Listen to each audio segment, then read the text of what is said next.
অসম ৰাজ্যিক বিদ্যালয় মধ্যাহ্নভোজন কৰ্মচাৰী সন্থা কোকৰাঝাৰ জিলাৰ সাধাৰণ সভাখন পতা হৈছে।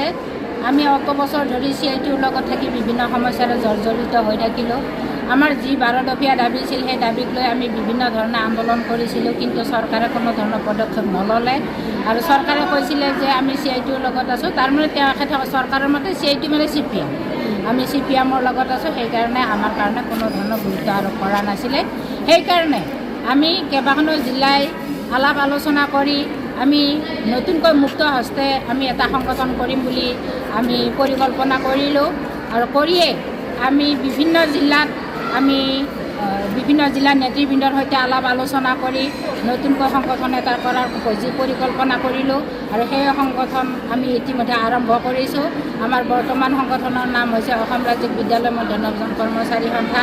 এই ক্ষেত্ৰত আমি আমাৰ যিবোৰ দাবী, এই দাবীক লৈ আমি চৰকাৰক অৱগত কৰাৰ ক্ষেত্ৰত মূলতঃ অসমৰ মুখ্যমন্ত্ৰী আৰু অসমৰ শিক্ষামন্ত্ৰীক লগ কৰাৰ ক্ষেত্ৰত আমি যেনেধৰণে ব্যৱস্থা কৰিব লাগে, সেই ব্যৱস্থা আমি কেনেধৰণে কোন ৰাস্তাৰে গ'লে আমি মুখ্যমন্ত্ৰী বা শিক্ষামন্ত্ৰীক লগ কৰিব পাৰিম, আমাৰ সমস্যাৰ কথা অৱগত কৰাব পাৰিম, এই পৰিকল্পনা লৈ আমি বিভিন্ন জিলাত মিটিংবোৰ গাই আছোঁ।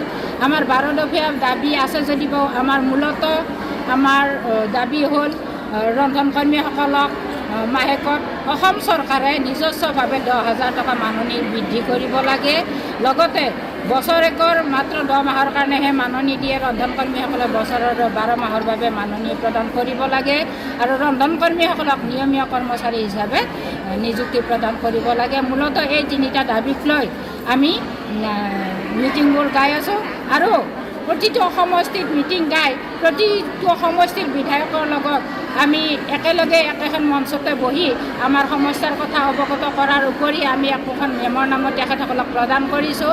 আমি আশা কৰিছোঁ যে বিধায়কসকলে গৈ সদনত আমাৰ কথাটো উত্থাপন কৰিব। লগতে মুখ্যমন্ত্ৰী আৰু শিক্ষামন্ত্ৰীৰ লগত আমি আলোচনা কৰাৰ কাৰণে এটা ৰাস্তা বা এটা পথ আমাক উলিয়াই দিব। এই ক্ষেত্ৰত যোৱা 24 তাৰিখে ডিব্ৰুগড় জিলাৰ নাহৰকটীয়াত আমি এখন মিটিং কৰিলোঁ। সেই মিটিঙত নাহৰকটীয়া সমষ্টিৰ বিধায়ক তৰংগ গগৈ উপস্থিত আছিল আৰু তেখেতৰ উপস্থিতিত আমাৰ সহযোগতো মিটিংখন হৈছিল।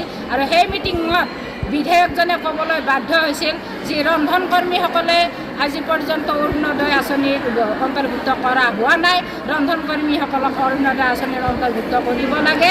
আৰু যিহেতুকে আমি CITU মুক্ত হিচাপে আমি সংগঠনৰ কাম কৰিছোঁ, CITU মুক্ত হিচাপে আমি মিটিংখন পাতিছোঁ, সেয়েহে তেখেতৰ ফালৰ পৰা আমাক বহুত অভিনন্দন জ্ঞাপন কৰিছে। কাৰণ আমি যিহেতুকে ৰাজনীতি দলৰ পৰা ফালৰি কাটি আহি নিজাকৈ সংগঠন কৰিছোঁ, তাৰ কাৰণে তেখেতৰ অসম ধন্যবাদ আমাৰ কাৰণে জ্ঞাপন কৰিছে। আমি কৈছোঁ